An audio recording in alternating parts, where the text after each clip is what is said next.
Coming up on Talking Points, Steve Bannon is in custody on contempt of Congress charges. We'll have more on what this means for the investigation into January 6th. Plus, inflation nationwide hits a 30-year high. The Federal Reserve says the pandemic is the cause. But do experts agree? We'll have the answer next. And the trial of Kyle Rittenhouse continues. We'll tell you which of the charges were dropped just today. All that and more. Talking Points starts right now.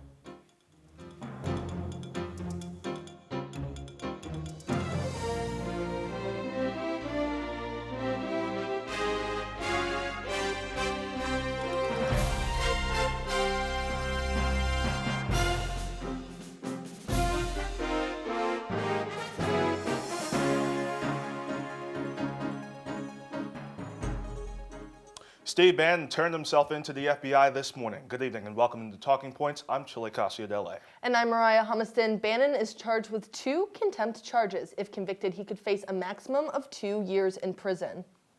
Now, Chilekasi, I want to say that earlier today, Bannon actually live streamed his conviction, saying on the app Getter, which is used by lots of Trump activists, that with the surrender, we are taking down the Biden regime. And so he said that to many people, and he's not the only one that is facing this. There are also 13 other subpoenas. Right, and one of those including former chief of staff under the Trump administration, Mark Meadows. He could be charged for criminal contempt because he's refused to cooperate with the investigation, that committee that was set up after January 6th and the attack. And Steve Bannon is also set to be arraigned on Thursday as well. In Talking Points, we'll have, actually, talking about this again, this is, like I said, very interesting developments, and you saw Steve Bannon really live stream this morning on Facebook as well. Yes, and specifically it's about the knowledge of January 6th, and the reports are saying, especially from the New York Times this morning, that Steve Bannon had insight into January 6th that it was not known about previously. And we'll keep following that story. As Talking Points, we'll have more on this later in the show. Inflation in the U.S. is the highest it's been since the 90s. Talking Points analyst Teagan Brown has more on how inflation is affecting everyday Americans. Teagan. Thank you so much, guys. Now, to start out with inflation, the question that everyone will ask is, what exactly is it? Now, let me first go back to my first slide. Thank you. All right, so inflation is what happens when prices broadly go up. Now, inflation is not just the price of some things increasing, it is the price of overall average price of all of these things. And now we're seeing an increase now, and it's the highest it's been since the 90s, November of 1990 to be specific, and here we are in November today. Now, the prices of goods will always be fluctuating. For instance, if a pair of leggings goes viral on TikTok, the price is going to increase because the demand is increasing, and that's just one example of how demand and prices correlate with each other. Now, going on, we can see a difference in inflation just over the past year. This is just in 2021. You can see a steady increase from January to April to July, and the latest numbers in October. Now, what exactly are the prices that are going up? It's a variation of things, including, just a moment as we bear with some technical difficulties. Thank you so much for bearing with us. Electricity is up 5.2%, hotels 18%, furniture 11.2%, even some clothing such as dresses, you'll see they're up 5.5%. Clothes were relatively cheap at the beginning of the pandemic, and now they are going up. Now, one thing that is especially affecting people is the price of gas and the price of cars. You can see from just some of these headlines that the prices of cars are extremely high right now. In fact, the average price of gas is $3.42, and the new car prices have raised by 8.7%, used cars by 24.4%, which is significant from what we were seeing a year ago. So what exactly is causing this? Well, the pandemic, of course, had a hand in starting this increase, and it's going to continue, and people are not exactly sure when it's going to end. Guys, back to you. Teagan Brown, thank you. Now, the trial of Kyle Rittenhouse is coming to an end. closing remarks started today, and the jury is starting its deliberations soon. Judge Bruce Schroeder dropped an underage weapons charge before closing remarks began. Rittenhouse now faces 6 charges, including first-degree intentional homicide and first-degree reckless homicide, among others. Here to explain the trial and its impacts is Talking Points analyst Dominic Chiappone. Dominic, so we mentioned those charges briefly, but can you break down exactly what these charges are? Yeah, legally there's a lot to break down in this case, so let's first start off with the 6 charges currently on display. The big one here is the first-degree charges of intentional homicide, reckless homicide, and attempted intentional homicide. Now I want to point out here, there's a big difference between homicide and a murder. This is a homicide case. Homicide is killing a person, and it is not necessarily legal or illegal, whereas murder has, quote, malicious afterthought, or in other words, it's unjustified. So this case is basically, did Kyle Rittenhouse have the intent to kill directly, or rather, was it in the act of self-defense? That has been the main kind of framework for this debate. Additionally, there's other charges, including reckless engagement. There's multiple counts of that. The big thing, though, is that earlier today, that judge dropped a weapons charge. So we're kind of already seeing the direction of where this case might head, where it might be a case of, you know, a charge somewhere in the middle, not necessarily getting acquitted on all of the counts, but also not being found guilty of all of them either. So we've seen this play out since 2020.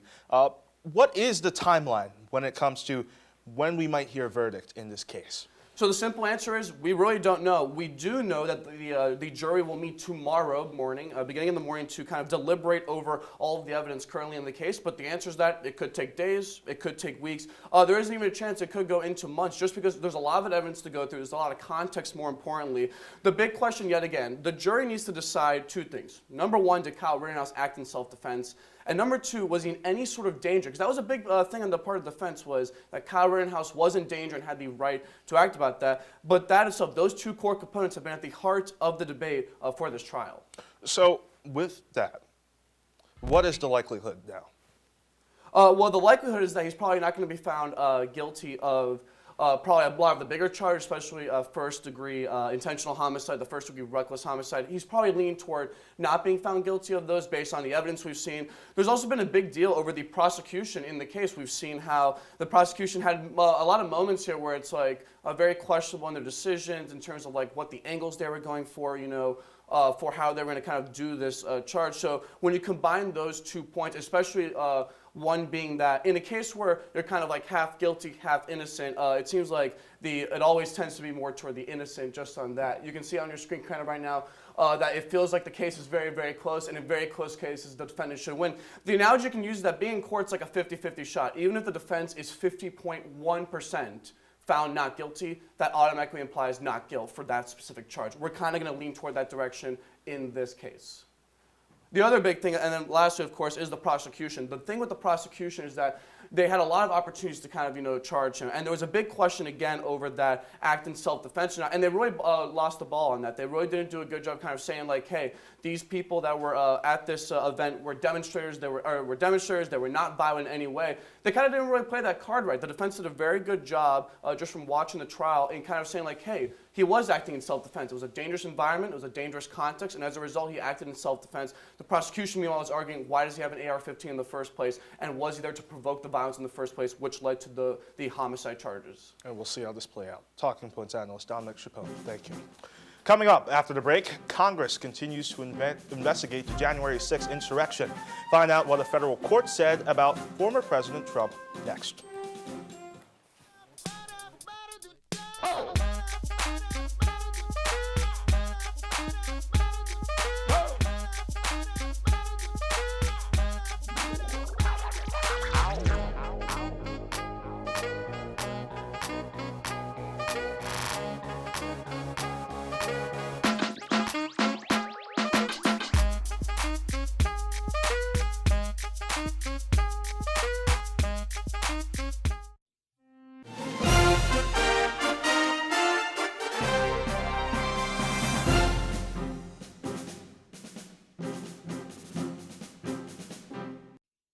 Following much scrutiny and debate, Congress passed the massive infrastructure bill earlier this month, and President Biden officially signed it into law earlier today. Now, the divide among representatives in the chamber remains stark as the trillion-dollar bill plans to tackle major infrastructure areas. Here to give us here to give us the breakdown on the vote and the bill logistics is Talking Points analyst Julianna Distante. Julianna? Thanks, Moriah. Now, as we talked about earlier in the show, President Joe Biden signed into law today the infrastructure bill surrounded by members of Congress. So over here we can see we have the congressional breakdown of this infrastructure bill vote. We're seeing the yeas and the nays. So we see 228 yeas along with 226 nays. Now, this bill did not pass Congress without any scrutiny or criticism. So now we're going to see this party breakdown of the infrastructure bill and kind of where Democrats and Republicans voted. So over here we can see these yay votes. We see 215 Democrats voting in favor of the infrastructure bill, along with 13 Republicans voting in favor as well. Now we're going to get back to those 13 Republicans after I talk about the nays. So we see the majority, the rest of those 200 Republicans voting nay against that infrastructure bill, and 6 Democrats joining them in voting nay. Now, we see these 13 Republicans voting in favor of the infrastructure bill and what consequences this has brought. Now, we see that these 13 Republicans have been receiving death threats via social media, and this is something extremely concerning for these members of Congress. Now, we see that this is going to affect these general elections coming up in the next year. We're seeing how constituents are going to vote for their representatives. Did they agree with the way their representative voted in favor or not in favor of this infrastructure bill? Now, we see both of these votes, both parties voting majorly along party lines, and this is something extremely interesting to track. So now we're going to get into the logistics of this Infrastructure Investment and Jobs Act. So we're seeing a $1.2 trillion massive spending plan, and we're going to see all of this money being put into all of these different areas of infrastructure, with tens of billions of dollars being put into roads and bridges, public transit. We're seeing public transit in the state of New York. We're seeing railways and airports. These are serious areas that this infrastructure bill is going to be going towards reforming and improving. We see high-speed internet being more mainstream, being poured into rural areas across the country. This is something extremely important as we see the United States growing its infrastructure. We see power grids. Texas had an issue with power grids, in the past, and we're working to improve that with this infrastructure bill. We're seeing climate change. Following the COP26 summit climate meeting, where is the United States going to pour their money towards? And this is going to be something really interesting we're going to want to track. Back to you guys. Julianna, thank you so much.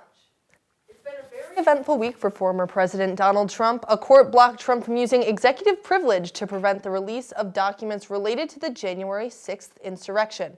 There were also new reports about his administration's response in the beginning of the pandemic. And on top of all of that, his former advisor, Steve Bannon, turned himself in just today. Talking Points analyst Jacob Goldberg is here to break down all of the recent news. Jacob? Thanks, Moriah. Donald Trump truly had an eventful week. On Friday, a federal grand jury indicted former advisor Steve Bannon. The reason? Bannon refused to comply with a subpoena from the committee investigating the January 6th riots. Earlier this morning, Bannon turned himself into the FBI. Now, Maryland Congressman Jamie Raskin said that the grand jury was presented with overwhelming and irrefutable evidence of Steve Bannon's violation of a congressional subpoena. Now, Attorney General Merrick Garland said that this indictment is a step forward for the Department of Justice and its mission to create equal justice under the law. More news came on Saturday. An audio recording showed Trump's response to rioters saying, quote, "hang Mike Pence," unquote, from the January 6th riots.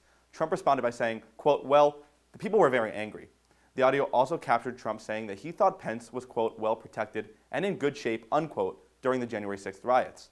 Later that same day, reports came out about the Trump administration's attempts to block guidance from the CDC in the early days of the COVID-19 pandemic. The Trump administration forbade the CDC from giving its own COVID-19 briefings, and instead, the White House took over the responsibility.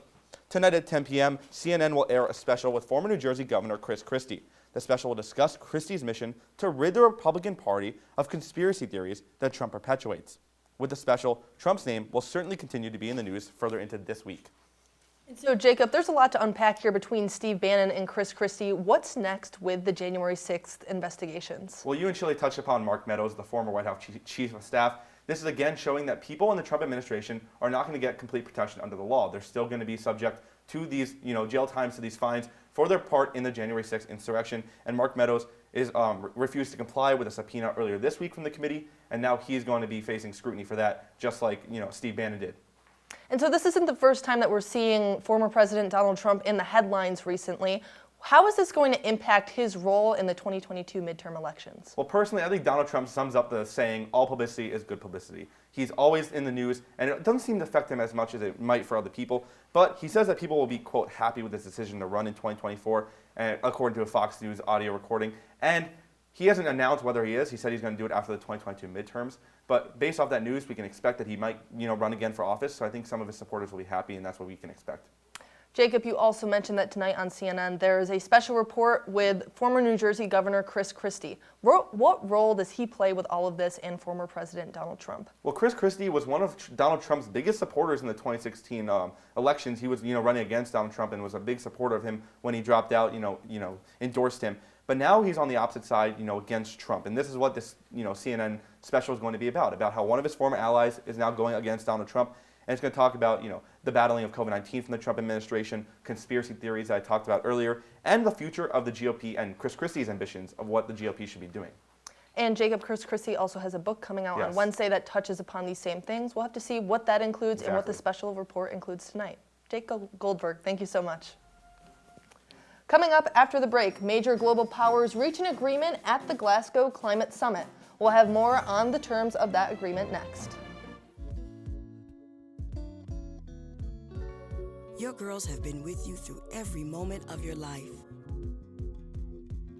They were with you when you felt unbreakable. With you that time you felt most alone. And with you when you realized you would never be. They were with you when you shared your love with the world. And with you when she became your world. Your girls have never left you. They're still with you right now. But how well do you know them? You don't know mine. Knowing your breasts can save your life.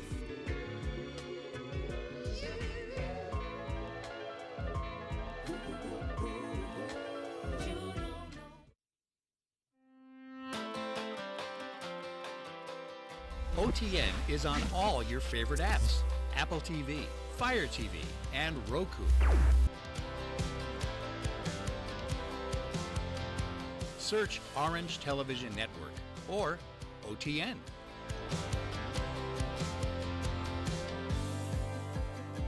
OTN has its best shows, short films, and CitrusTV on demand. Family and friends can watch OTN too. Watch the live stream of OTN to catch live CitrusTV news, live from Studio B, and mornings on the Hill.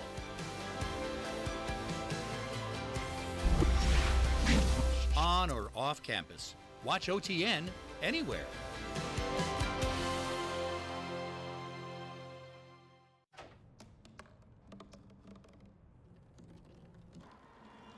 Everybody has a dream.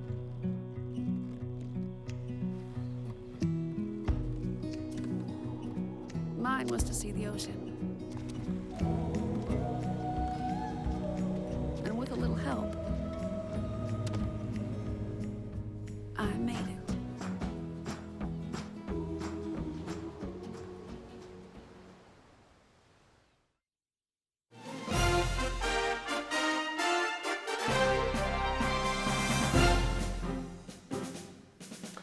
Welcome back. The COP26 conference on climate change in Glasgow wrapped up over the weekend. The nations at the conference made some agreements and talked about how to handle some world crises. Talking Points analyst Jake Morel is here to tell us more. Jake, thanks for coming on. So this has been a long conference. It started all the way back on Halloween. Can you break down some of the highlights of what went on? Yeah, so let's start with the beginning of the conference. Their goal before the conference was to limit warming to 1.5 degrees Celsius worldwide and start to zero in on net zero emissions. Now, this means they're looking for a carbon neutral environment and over the next few decades. And basically what this means is they want to either balance the removal of carbon with the emissions of carbon in the atmosphere, or they want to just try and eliminate emissions in society as a whole. Now, they somewhat hit these goals. They are now requiring countries to come back to the summit next year in Egypt with solid plans for this net zero emissions by 2030. They were originally supposed to have these plans by 2025. Now they have to have them next year by 2022. So you could even see that 2030 deadline move up. They also reached an agreement on fossil fuels, on the use of unabated coal, which is the #1 producer of carbon out of any fossil fuel, and they agreed to phase down out of the use of unabated coal. What are some of the details of that fossil fuel agreement? So the fossil fuel agreement was definitely a big deal. It was kind of unexpected coming into this conference, and it looked a lot different before the end of the conference. Now, it started with the wording was originally phasing out of unabated coal, which was huge because coal, lots of countries still rely on it for factories and for plenty of things to do with that, heavily relied on for economic production. Anyway, it was originally supposed to be completely phasing out, but in the final hour of the conference, India and China actually pushed to phase down, and some of the conference executives said that they were a little bit disappointed by this, but still it's a big deal as this is the first explicit mention of major fossil fuel reduction in a UN climate agreement. A continuing topic as these global leaders continue to meet. Talking Points analyst Jake Morel, thank you.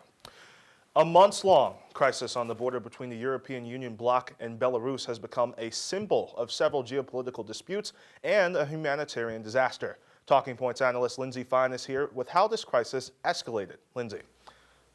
Thanks, Julie. The EU has condemned Belarus in response to their handling of the migrant crisis on the border between Belarus and EU member Poland. I'd like to mention that earlier, Belarus said they would stop giving gas and supplying it to the EU bloc if they condemned Belarus, so we'll see what happens with that. Over 4,000 migrants and refugees have gathered along the border. Many are hoping to cross into the EU bloc where there's unrestricted travel between member states. They're hoping to move further into Europe to countries with favorable migration policies like Germany. The US and 6 other UN Security Council members are condemning Belarus's gracious welcoming of migrants. They say the country is pushing people towards the border in an attempt to destabilize Europe. The Border Guard Service says there have been 33,000 attempts to cross the border illegally this year, with 17,000 attempts in October alone. And over 1,000 migrants have attempted to cross the border over the past week. At one point, over 100 people tried to storm over the wire and border into Poland. Of the ones who got through, a handful of them were granted asylum in Poland, but most were immediately returned to Belarus. At least 8 people have died in this crisis.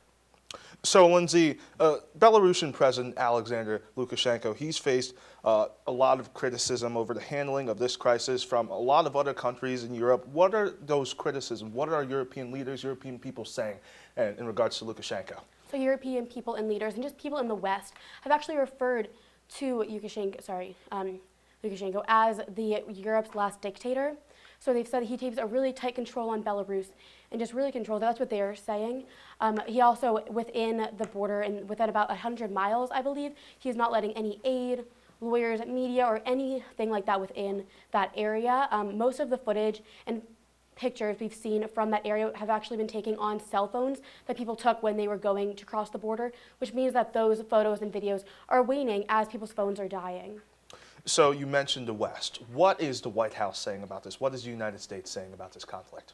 So the U.S. is saying they're monitoring it and they're looking at it, but they are really concerned and they are hoping to speak with Russia and other European presidents and leaders to condemn Europe and Belarus, and just overall handle this crisis. President Joe Biden said, "I think it's of great concern. We've communicated our concerns to Russia. We've communicated our concern to Belarus. We think it's a problem." Of course, him talking about Russia is because Russia is one of Belarus's most important, actually the most, and a lot of people would say, allies. And so people are saying that Russia is actually perpetrating this and kind of encouraging Belarus. Interesting stuff going on there, and we'll continue to follow it for you. Talking Points analyst Lindsey Fine, thank you. Coming up after the break, a federal judge is blocking Texas Governor Greg Abbott's ban on mask mandates in school. What this will mean for kids all over the state, next.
Got a quarter?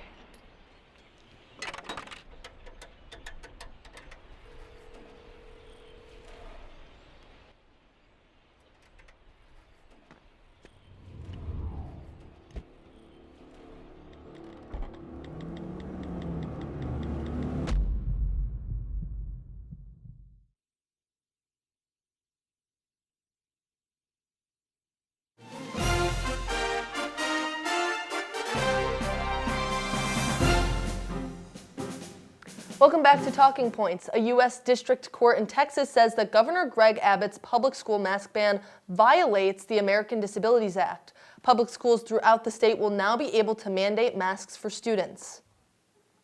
Talking Points analyst Tyler O'Neill is here with more details. So, Tyler, Texas is a Republican state, but there are a lot of cities that may mandate masks there. How much of the state do you think we will actually see require masks? So since this mask mandate has been lifted, it doesn't actually mean these schools are going to have to require masks within their school building. Since this mandate is lifted, only the AG can no longer sue, withhold money, or fine schools for holding such mask mandates. Now that these have been removed, that the schools can require masks up to them. It's their own personal choice, up to the school districts. So it's going to be more of a local issue now as compared to what it was before as a state issue. It's now going to be more localized as to whether each city or each district wants to choose to require masks within their building. And so, Tyler, Texas isn't the only state. There are many other states that have similar mask mandates. What does this decision mean for other states with similar mask mandate bans? So as we head into the winter and COVID numbers are on the rise, we're going to see other Republican-led states like Arizona, Iowa, and Florida also likely have to remove these mask ban mandates because of this same thing. This American Disability Act is a federal act, so once we have a case within these states, it'll likely see these bans also go away for those states because it's an unfair education environment for those with disabilities, so it's likely to see those lifted as well. Now, we saw the approval of the Pfizer vaccine for 5 and 11-year-olds, and now with that group of people starting to get vaccinated, is it possible that we will see some of these mask mandates lifted? So not just yet. The CDC is holding on their mask mandates regardless of vaccination status. There has been no changes yet. They're still going to be requiring masks for visitors, students, teachers, everyone within these buildings. They recommend that we wear masks indoors for now.